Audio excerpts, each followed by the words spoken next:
Ladies and gentlemen, students, friends of LSE, my name is Professor Paul Kelly and I'm head of the Government Department at LSE. And I'd like to take this opportunity to welcome you to tonight's lecture as part of British Government at LSE. Note, British, not Scottish. Although perhaps in the course of time, we might need such a series.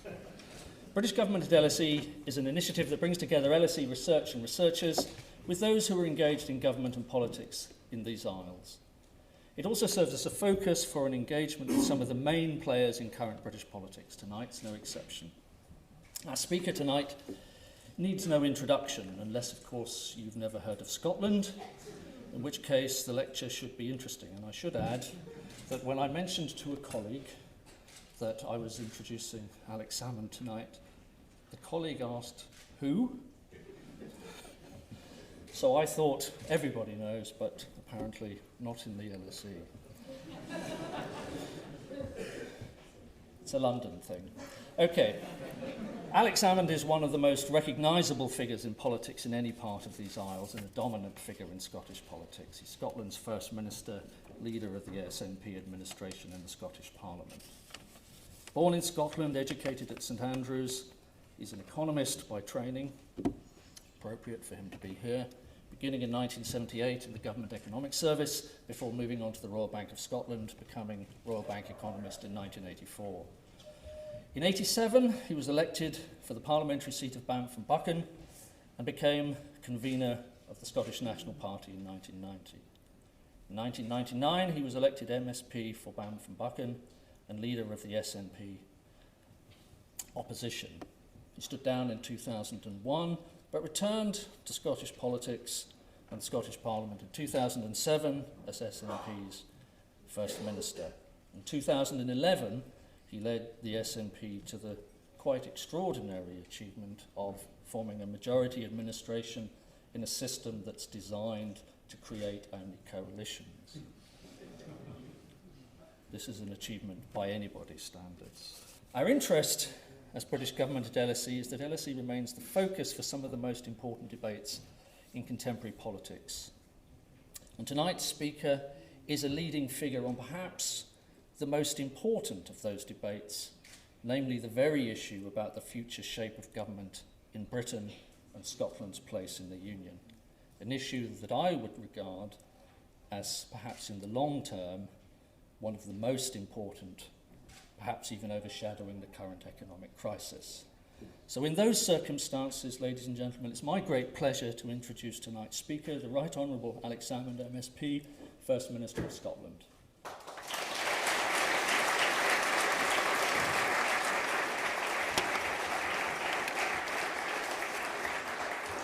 Well, thank you very much, Paul, and thank you, ladies and gentlemen. That was a very kind introduction, Paul, and if you give me the name of that colleague who had never recognised me, then things will be okay. Now, it is an honour to be here at the London School of Economics. This institution has been at the very heart of debates on economic, social policy in these islands ever since it was founded by George Bernard Shaw, Beatrice and Sidney Webb and others in the late 19th century. Now, I note that only earlier this month, Beatrice Webb's journals were put online by the LSE Library. If I may say so, Paul, it took you an inordinate amount of time to manage that simple achievement, but nonetheless well done. They prove, however, for those who've consulted them, how often we repeat the mistakes of previous generations. In September 1931, she wrote that, quote, "We know now the depth of delusion that the financial world have either the knowledge or goodwill to guard the safety of the country over whose pecuniary interests they preside." She also complained that the financial elite of her time had made an appalling mess of their own business, involving their country in a loss of business and prestige. Plus ça change. Now, new eras throw up new challenges. However, the London School of Economics has been at the forefront of addressing these new challenges.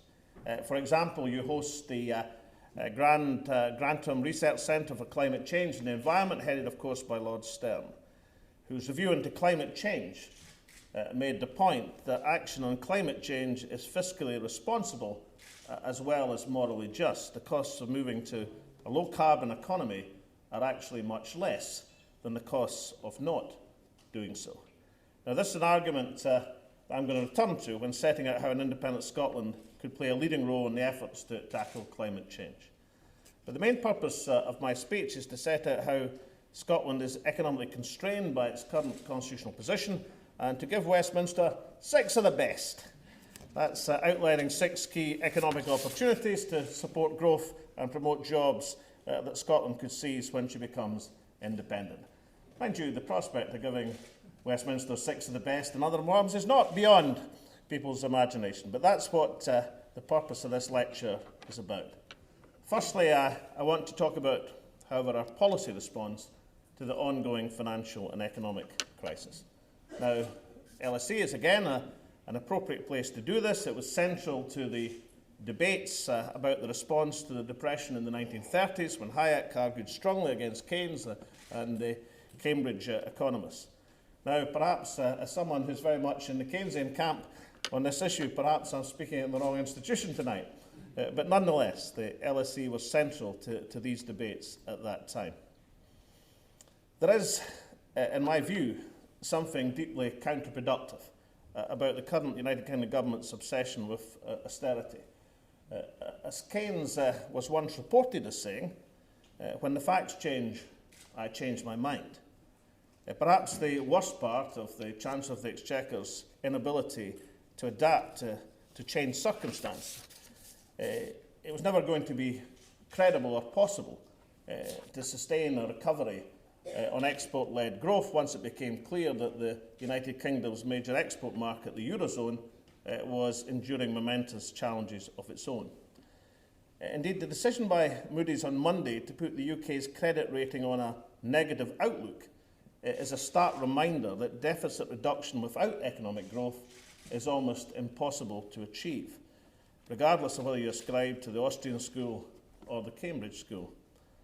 Point 1 of the analysis from Moody's attributed that decision to the, quote, increased uncertainty regarding the pace of fiscal consolidation in the United Kingdom due to materially weaker growth prospects over the next few years, with risks skewed to the downside, unquote. Now, I was interested yesterday when the Chancellor was responding to this rather disappointing view from Moody's, that in his response to the report, he seemed to have missed that very first point in the Moody's analysis, which is strange, partly because it's of such importance, and after all, it was point 1 in the analysis as presented. It was and should be and is a salutary reminder that even rating agencies, which might be expected to trend towards Hayek rather than Keynes on the subject of deficit reduction, are aware of the perils of low growth. Now, that lack of growth, of course, has its human cost, and that human cost is reflected in today's United Kingdom unemployment figures of 2.7 million. Now, the Scottish Government is still deeply aware, as are many places throughout these islands, of the lasting damage done to communities by the mass unemployment of the 1980s. For that reason, we have done everything possible within the powers that we have to support economic growth and to create opportunity, especially for young people. In fact, one of the few glimmers of light in today's employment figures in Scotland is that they show the first stabilisation in many quarters for youth unemployment. Now, we have a range of policies designed to underpin security in these difficult times. We have a guarantee of no compulsory redundancies in the public sector. That doesn't mean there won't be a reduction and isn't a reduction in the public sector workforce, but what it does mean is that there is security for those who are working within the public sector. We have a policy of a living wage of £7.30 an hour throughout the public sector and the National Health Service, and we have made a commitment to provide certain services which are not prioritised in other parts of these islands. One of these, of course, is free tuition fees in Scotland, where we still see education as an investment in the nation's future rather than just a price to be borne by individuals. We also have given a guarantee of a training place to all 16 to 19-year-olds who are not in employment, education or training, in addition to providing 125,000 modern apprenticeships in Scotland over the next 5 years, every single one of which is attached to a job, to employment. Now, these steps on their own don't necessarily alter headline youth unemployment figures, partly because they rather strangely include full-time students looking for part-time work, but they are designed completely and singularly to forestall the emergence of another lost generation. The policies that we pursue are designed to boost families' spending power, make it easy as it can be in these difficult circumstances to plan their budget. That helps promote security, sustain confidence. Undoubtedly, in my estimation, the most economically dangerous part of the United Kingdom's spending plans is the slashing of capital spending in real terms by about a third over the next spending review period. And although the comparatively minor additional capital spending announced in the autumn budget statement was welcome, over 70% of that will be delayed till after the autumn of 2013. Now, despite the significant constraint placed on us in the last spending review, we are working to safeguard capital investment in Scotland. We have switched, even in these difficult times, some £750 million over the spending review period from revenue to capital. As a result, our capital investment will now rise in Scotland over the next 3 years, but from a Treasury set and very low baseline. And it will take time for that switch to come into effect. As part of this, the Scottish Futures Trust has set up a pipeline of non-profit delivering projects with local authorities and NHS Scotland, a direct encouraging private investment in local schools and hospitals. We're also encouraging that investment, for example, by establishing the Scottish Investment Bank in 2010 and maintaining the most supportive business tax environment anywhere in the United Kingdom, supporting our development agencies to create an attractive climate for inward investment. But again, we are stifled by lack of powers. For example, the ongoing failure of the United Kingdom banks to meet their Project Merlin targets for small businesses have done far more harm to business investment than the Scottish Investment Bank can repair. By comparison, the UK government, the central government policy in the UK seems based at worst on a passive acceptance of the consequences of austerity, or at best in hope that quantitative easing on its own by the Bank of England will come to the rescue. Now, the Bank of England, as we know, has decided to extend its asset-based purchase scheme by a further £50 billion to support the economy. And let me be clear that the work of the Bank of England through this crisis has helped protect the economy at a very difficult time. However, as Keynes once indicated, using monetary policy alone can be like pushing on a piece of string. Quantitative easing should only be one part of the response to economic difficulties. It requires genuine support from wider economic policy, in particular from fiscal policy, and the half measures attached to the Chancellor's autumn statement were clearly insufficient to do that job. For example, despite quantitative easing, net lending continues to fall. As a result, business investment, as we know, remains 16% lower than pre-investment levels, and within this, there are clear divergences between different types of company. Large companies, companies which can bypass banks by accessing markets directly, have benefited from the quantitative easing programme. In contrast, small and medium-sized businesses don't have that option, and there remains a clear market failure that needs to be addressed. Over the year to November of last year, net lending to small and medium-sized businesses across the UK fell by 6.1% on the back of a 2.2% fall the previous year. Now, small and medium-sized businesses are vital to the long-term success of the economy. They're an essential source of innovation and will create many of the key job opportunities in the years ahead. There's therefore an urgent need for an effective mechanism from government to boost lending to small businesses, something that was obvious 4 years ago and should have happened 4 years ago. The last time I was in London delivering the Hugo Young Lecture, I argued that an independent Scotland could be a beacon for progressive social opinion across these islands. Indeed, I argued that a devolved Scotland was ready, in some aspects, something of a beacon. We have far more discretion in social policy at the present moment than we do in economic policy. But I would argue that the actions we've been able to take as a government, even within confined economic powers, have helped to mitigate the worst consequences of economic uncertainty. The recession in Scotland was shorter and shallower than the rest of the UK, a 5.9% downturn, severe enough, over 5 quarters rather than 7.2 over 6 quarters. That hasn't always been the experience of Scotland in recessions, and therefore is an important aspect. My submission is that with independence we could do much, much more, and potentially become a beacon in progressive economic policy as well as progressive social policy. Our submission is an independent Scotland should remain within a sterling zone, but have control over fiscal policy. Now, in recent weeks, sources close to George Osborne have apparently said that Scotland might be prevented from using the pound. Then, of course, these were the same sources who told the Daily Mirror that the pandas would be seized from Edinburgh Zoo. I've decided to grant political asylum to the pandas just to secure their position. And then, of course, William Hague said, the Foreign Secretary said that one of the consequences of Scottish independence would be that UK embassies would stop promoting Scottish whisky. Somehow I believe that the international whisky industry will probably get by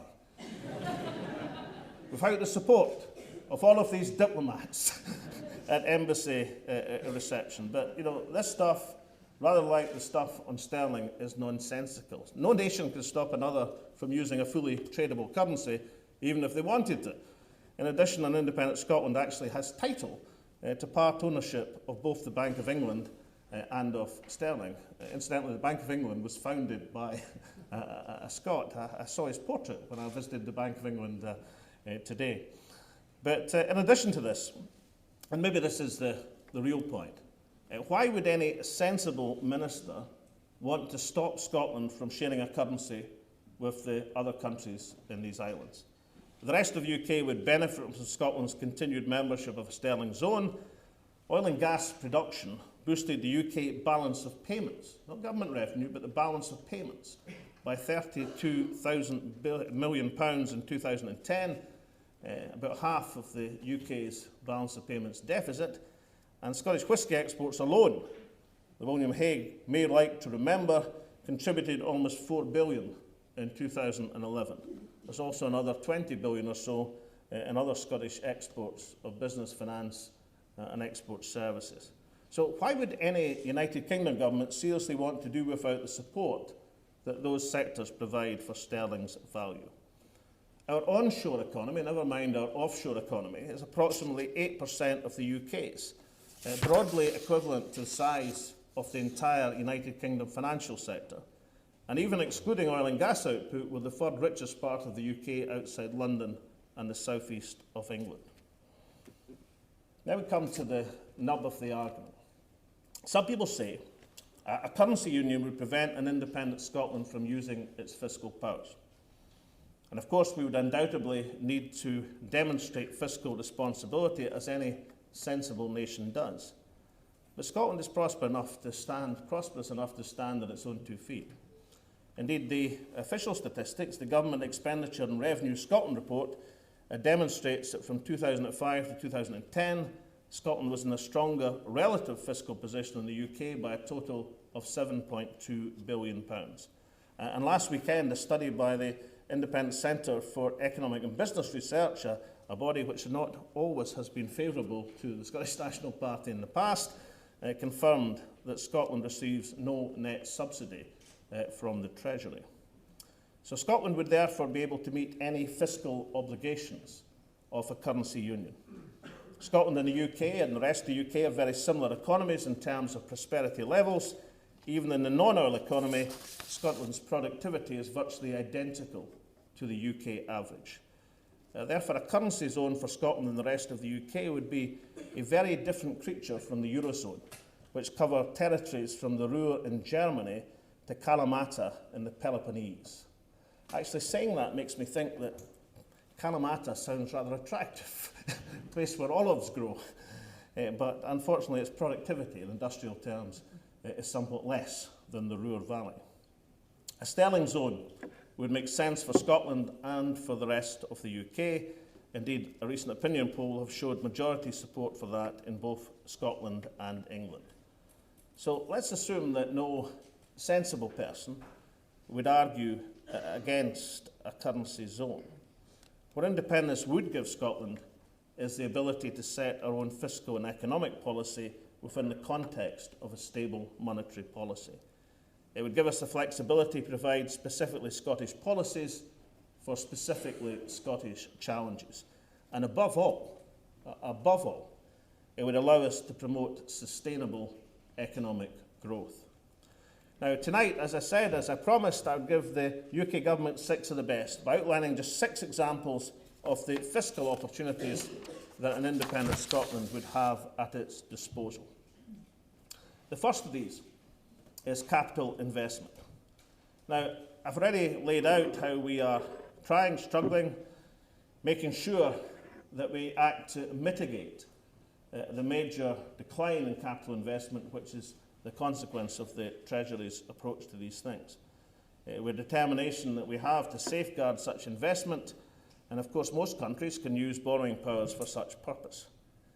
However, at the moment, the Scottish Government has no borrowing powers whatsoever. We actually have less responsibility than a local authority, or for that matter, Transport for London, in the respect of borrowing. Of all the examples I could give as to where this would come in extremely useful at the present moment, I think perhaps the best is Scottish Water. Scottish Water, which is in public ownership in Scotland, has been a substantial success story. It's managed its infrastructure well, it's reduced water rates for both business and consumers, it has the lowest in the United Kingdom at the present moment, and last winter, for example, was able to send 160,000 litres of water to Northern Ireland during the water scarcity in the province. It is on any reasonable measure a social, economic and environmental success. The Scottish Water also has a massive capital investment programme. With borrowing powers, it could have the flexibility to accelerate that investment over the next 2 years, pumping demand into the economy, enhancing its own asset base. Why doesn't it do so? Well, it's currently prevented from doing so by Treasury rules, which effectively penalise the Scottish Government if Scottish Water decides to borrow money. That is unfair, irrational, inefficient. What makes it particularly absurd is that Scottish Water, of course, could borrow money cheaply and easily. It has a large asset base to borrow against. It has also a totally reliable cash flow in the form of water charges. If Scottish Water were allowed to borrow money, it would soon develop a bond rating comparable to, let's say, Network Rail, or perhaps even better than the United Kingdom Treasury itself. Secondly, control of taxation is not just about the general rate of taxation. It's also about nuances within the system, supporting specific economic sectors that allow the possibility of large economic return. A good example of this at the present moment are the creative industries, one of the industries of the future and a sector in which Scotland deservedly enjoys a worldwide reputation. Jonathan Mills is an entrepreneurial Australian and a director of the Edinburgh International Festival. He was stressing the importance of the creative industries, and he said that tax incentives would be valuable, quote, to allow Scotland's cultural sector to continue to flourish and expand. If we take a wide view of the creative industries and look at perhaps video games as a specific example of an industry where Scotland punches above its weight with clusters of companies in Dundee, Edinburgh and Glasgow, internationally recognised university courses and world-famous successes such as Grand Theft Auto, which I'm sure every single one of you played in your formative years before you went on to more peaceable games in the next generation. But this success story is at risk. It's at risk because computer games is a highly mobile, fast-changing industry. There are tax incentives on offer in Canada, United States, Australia, and a number of other countries. TIGA, the chief computer games industry body in the UK, has stated the UK government is, quote, failing to invest in the Scottish and the UK games sector, unquote. and Scottish independence could absolutely reshape games industry policy across Scotland. An example of a UK body which is developing a favourable view towards Scottish independence. I merely mention that in terms of the naming of your courses that you were mentioning in the introduction. Now, the submission is if Scotland had control of the levers of growth, we could provide the right tax environment to boost sectors like this, which are of major importance to Scotland, but often fall below the United Kingdom government's radar screen. Thirdly, independence would allow us to support the overall business environment, not just specific sectors. My view on independent Scotland would compete for inward investment primarily by advertising the quality of our workforce, our natural resources, the quality of life, our communications links. We have no wish to enter a race to the bottom with anyone. However, we have to face reality, and metropolises like London and large countries can exert major centrifugal forces which draws power towards them. Small countries, regional economies need a fiscal edge to encourage decision-making centres to settle. Those headquarters and decision-making centres in turn become a hub of prosperity. Now, for this reason, the Scottish Government has modelled the impact of a 3% reduction in corporation tax. Our modelling concludes that such a reduction could support 27,000 jobs over the medium term while supporting the rebalancing of the economy principally by the development and boost of exports. The fourth initiative which we could use to boost growth is to vary specific taxes which have a broad impact on the economy. We have a very good example of this in the last few years in Scotland. The Scottish Government increased the ROC, Renewable Obligation Certificate, for wave and tidal power, the cost of which was negligible, since the sector was and is tiny in production terms, and ROCs are paid on production. However, the benefits have been enormous in encouraging companies in these industries to invest in research in Scotland. We now have the position where a majority of the world's wave and tidal devices are currently being tested in Scottish waters. Air passenger duty would be another example of a specific tax initiative that could deliver significant economic benefit. At the moment, one part of the United Kingdom has airports that are already at capacity. That leads us to the challenge: either we can follow the Mayor of London in building lots more airports all over the place, or alternatively we can find a way to encourage other parts of these islands to have more direct links. It makes no sense to have a common rate for air passenger duty. Michael O'Leary is the Chief Executive of Ryanair, and I have to confess I'm one of probably the only political leader in Europe who has managed to extract money out of Michael O'Leary, not from my political party, but I persuaded him, along with others, to sponsor a race in the Duke of Roxburgh. That's the Prince of Wales charity race meeting at Perth Racecourse last year. A fundamental success it was. Michael O'Leary, as well as being a highly successful chief executive, has a string of racehorses. He didn't actually send any of his racehorses to Perth, but nonetheless he sponsored one of the races. But he said of air passenger duty in his own business, "In my view, Scotland and its tourist industry would benefit dramatically from having control over air passenger duty. That would significantly increase flights, frequencies, connectivity and jobs for Scotland." The realisation, perhaps, of the potential attractiveness of a devolved air passenger duty led the United Kingdom Treasury, of course, to veto it, being in the Scotland Bill. This accords with what I've come to believe is the Treasury maxim: devolve as little as possible. When you do, make sure it's something that can't be used. If all else fails, attach enough rules to it to stop whatever you're forced to devolve from working. I started my economic career as a GAS economist in the Department of Agriculture and Fisheries for Scotland. I was assistant agricultural economist, probably the lowest grade of the government economic service, for which I was paid, incidentally, £3,114 a year. Not a week, or a month, a year. You tend to remember your first salary. It's like your first car number, your first phone number. But I came to believe and develop a theory about the United Kingdom Treasury when I was an economist in the then Scottish office. And that was basically that there are three great lies in life. The first is the cheques in the post. The second is, darling, I'll respect you in the morning. And the third is, I'm from the United Kingdom Treasury and I'm desperately trying to help Scotland.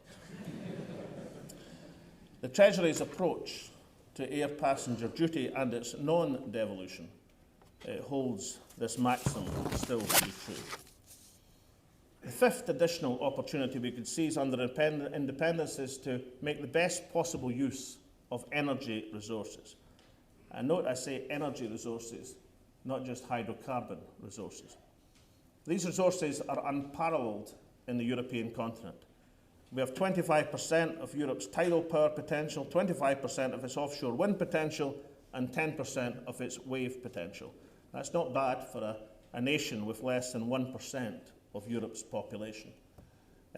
I have paid a number of visits to China in the recent past. Now, I'm fond of saying when in China and pointing out that China is a country of 1,400 million people with a coastline of some 16,000 kilometres.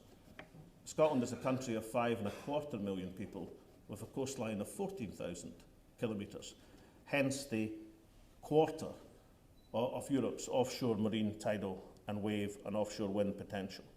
We also, of course, have approximately 40 years of oil and gas reserves and still an opportunity to correct a major policy mistake from the last generation and establish an oil and gas investment fund. Now, some people argue that there is no point in setting up such a fund in times of budget deficit. I disagree. As I mentioned earlier, between 2005 and 2010, Scotland had a relatively better fiscal position than that of the rest of the United Kingdom. There will be different ways, of course, of using that comparatively, and it is comparatively strong position. You could increase spending, you could reduce taxation, you could reduce borrowing, or you could also establish an oil fund for investment. At the very least, Scotland would have the option of investing in an oil fund in years when it was running a current budget surplus. We've been doing some work in the Scottish Government. I'll rephrase that. That kind of implies that the Scottish Government isn't working all the time. We're doing some analytical studies on this matter in the Scottish Government. If Scotland had been independent in 1979, oil revenues could have reduced our public sector debt from 39% of GDP in 1979 to zero by 1983-84. We then had to continue to run budget surpluses throughout the late 1980s. Scotland's per capita share of UK public sector debt in 2009-10 was approximately £65 billion. If we had been able to establish a sovereign wealth fund as North Sea oil revenues started to come on stream a generation ago, then it's likely that Scotland would currently have net financial positive assets worth anything from £87 billion to £117 billion sterling. That is the past. That is the past that is there and lost and cannot be corrected in terms of what happened, but it does provide an exemplar of what shouldn't be allowed to happen in the future. So let's look forward. Even if you invested £1 billion a year over 20 years, it could create an investment fund worth just under £30 billion within 20 years. $1 billion is about 8% of current oil and gas revenues. In Norway, Alberta, Alaska, all have funds of this nature, as do many countries in the Middle East, North Africa, Central Asia. This lecture theatre is named after Sheikh Zayed, the man who established the largest oil fund in the world, the Oil Fund of Abu Dhabi. In 1990, Norway established its oil fund, and the first investment was made in 1996, a modest contribution of just under £200 million sterling. Its returns have averaged 4.2% a year since 1998. It is now the largest pension fund in Europe, with a value of approximately 1% of global equity markets. It's currently worth £3 trillion, or £330 billion, over £65,000 for every man, woman and child in Norway. Now, the Prime Minister, Harold Macmillan, towards the end of his career in public life, is said to have likened the Thatcher government's use of privatisation proceeds, and this was a characteristically grand analogy he was making, as akin to selling off the family silver to pay for the grocery bill. The conduct of successive UK governments is in many ways far worse than that. It's as though they won the lottery jackpot and then not bothered to set up the savings account. This weekend, I'll be meeting with Nobel laureate, former chief economist of the World Bank, Joseph Stiglitz, who I'm delighted to say is now a member of the Scottish Government's Council of Economic Advisers. It's appropriate that I'll meet Professor Stiglitz in Aberdeen, the energy capital of Europe, to discuss, among many other things, the benefits to Scotland of establishing such an oil fund. Speaking on Newsnight a little over a year ago, he said, "You," by which he meant the UK, "have squandered that wealth. You took all the North Sea oil and you did very well for the period because you were living off that wealth. You mistook the success of the Thatcher era as a success based on good economic policy, when it actually was a success based on living off wealth and leaving future generations impoverished." He then said it was imperative that an oil fund be set up to ensure that future generations can benefit from the wealth that still exists off the shores of Scotland. Now, the development of an oil fund for Scotland, once fiscal conditions allow, would promote economic responsibility and stability. Revenues could be invested rather than spent in current expenditure during good financial times, and therefore counteract the effects of economic downturn. So these are 5 of the economic powers, the things you can do fiscally to boost growth and investment. But for the 6th, we need to ask, what is all of this fiscal manoeuvring designed to do? The aim, the purpose of such initiatives is to increase growth, to broaden the base of the economy, to reindustrialise the country. On a day when the latest unemployment figures came out, there is a pressing demand to look to the future. Our largest cities, Edinburgh and Glasgow, this week have been named by the Foreign Investment magazine as Europe's 2 top large cities of the future. The 2011 Ernst & Young UK Attractiveness Survey report concluded that Scotland was a leading centre for foreign direct investment in the UK in terms of employment generation. Now, why are these things true? The reason is that a host of companies see Scotland's potential for growth, and I see in that potential the potential for reindustrialisation. Europe will need energy from the seas in the 21st century as it meets the challenge of becoming a low-carbon economy. It's an area where Scotland has a huge competitive advantage. We will be able to produce energy better and cheaper than anywhere else, and in deeper waters. The organisation Reform Scotland has indicated, even using fairly conservative assumptions, by 2020 Scotland's electricity exports could increase $2 billion per year. Scotland's world-class university research base will also come to the fore in this process. We have established the Saltire Prize, one of the largest challenge prizes for innovation in the world, in conjunction with National Geographic, the largest educational charity in the world, to encourage the development of commercially viable marine energy. We are supporting options to pioneer carbon capture and storage technology at Peterhead. Ladies and gentlemen, I delivered my Hogmanay message. That's the day before New Year in Scotland, from the National Museum of Scotland. And in the background, which has been recently refurbished and is absolutely glorious, and if you're coming to Scotland, make sure you visit the wonderful National Museum. 1 million people have taken that opportunity since it was opened in the summer. And in the background, as I was delivering the broadcast, we went through various of the rooms of the National Museum. And in the background, there were things like James Watt's steam engine, or Alexander Fleming's Nobel Prize for the discovery of penicillin, or John Logie Baird's first working colour television set, invented in 1932, about 40 years before colour television was applied across the country. I believe that if we handle this opportunity correctly, in another generation, within that National Museum, there'll be the great engineering designs of marine energy technology, which will be a substantial part of the new energy systems which will power Europe in this century. These the exhibits remind us that Scotland was crucial to the development of the Industrial Revolution. Advances made in clean energy in the next decades, in my view, will be equally transformational for the world economy. I am determined that many of these too will be developed in Scotland. Finally, clean energy will facilitate a transformation of the Scottish economy. It provides an opportunity for that reindustrialisation. Scotland has a reputation for manufacturing and marine excellence which goes back decades, when the phrase Clyde built was known round the world for quality. Now, that manufacturing base has been significantly reduced, of course in part through inevitable economic change, but often through misguided policy. But Scotland does still have a strong core of skill in this field. Recently I was in Dundee to launch Michelin's European Factory of the Futures. One of the workers on the assembly line said to me that engineering was part of Scotland's DNA. Indeed it is. And thanks to North Sea Oil, we have a particular experience of engineering and maintenance work in extreme weather conditions. That inheritance will be used as we start to manufacture the turbines that will power Scotland and wider Europe in the future.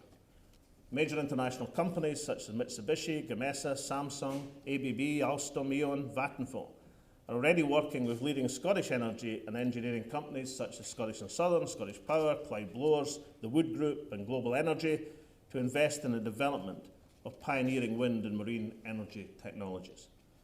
Indeed, just a few days ago, we saw the announcement the new Offshore Renewable Energy Catapult Innovation Centre for Offshore Renewables will be headquartered in Glasgow.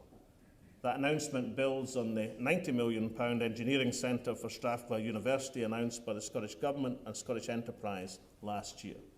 That means up to 1,000 academic and industrial engineers will be working in Glasgow, the city which dominated the marine engineering of the Industrial Revolution, planning that engineering leap forward to dictate the marine engineering of the coming century. Now, Scotland is becoming recognised internationally as a powerhouse in green energy. Scotland's great cities and ports are ideally placed to become a key hub for the rapidly growing and multi-billion-pound offshore industry. My submission is we could do much more with greater powers. Currently, we don't even have control of the Crown Estate Commissioners, who manage Scotland's seabed out to 12 nautical miles and almost half of its foreshore. The licences, and therefore the revenues, of much of our offshore energy are therefore in the hands of elected commissioners accountable to the United Kingdom Treasury. I might not mind so much if the money went direct to the royal family and to Her Majesty the Queen, but as is normal in these matters, it goes to the United Kingdom Treasury.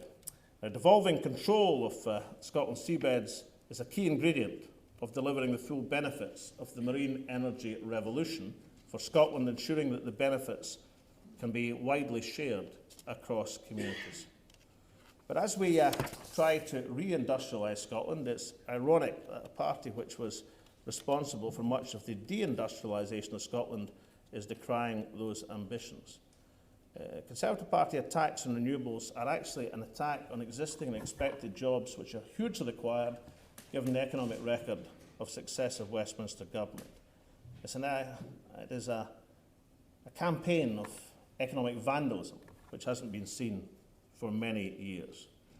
The attempt is pernicious since Scotland's emerging success in renewable technology illustrates the economic benefit of the sector to our nation, our communities, our families. That should be encouraged, not attacked. Now, at the very heart of the case for independence is a simple principle. The people best placed to act in Scotland's best interests are those who choose to live and work in Scotland. Now, let me stress, those who choose to live and work in Scotland. One of my best friends in life was Bashir Ahmed, the MSP for Glasgow in the last Parliament, tragically died a few years ago. Bashir's favourite saying was that he wasn't interested in where people came from in Scotland, he was interested in where they were going. So those who live and work in our country. But many of the key decisions affecting Scotland are still taken by a government with less than a quarter of Scotland's MPs and whose dominant party, the Conservatives, have only one member of Parliament in Scotland. That is to say, more pandas than Tory MPs in Scotland at the present moment. And I'm sure that this is a point where the Prime Minister, who is known for his humility in these matters, will remember as we begin negotiations in Edinburgh tomorrow. Now, the consequences are seen in austerity measures that few people in Scotland voted for, the forthcoming legislation, potentially the crying of Scotland's best growth opportunity of the present generation. An independent Scotland would pursue policies of ambition and responsibility.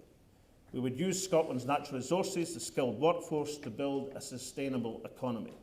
Based on producing goods and services that people actually want, we wouldn't live off the illusory profits of periodic asset booms. My submission, as I've been making this tour around England, and I'm delighted to see so many people here at the London School of Economics. I should mention that I had 1,000 in Liverpool on Monday night. Also an invitation to run for mayor of that great city, which I had to decline. I merely mentioned that in case a similar invitation was coming forward. But one of the themes that I'm developing is that I do actually believe that England, the rest of the UK, has much to gain from the emergence of a secure, prosperous ally to the north. I think there is an enormous amount to be gained in terms of relationship from the knowledge that countries should raise their own taxes and pay their own bills, stand on their own feet economically. The message that sends in terms of people's self-esteem, both individually and collectively as a country, is of huge importance in terms of real economic development and relationships with others. My submission is an independent Scotland only seeks to make a responsible contribution to the European and world stage, and that would benefit, in a very real, fundamental sense, all of the nations of these islands. Thank you very much indeed.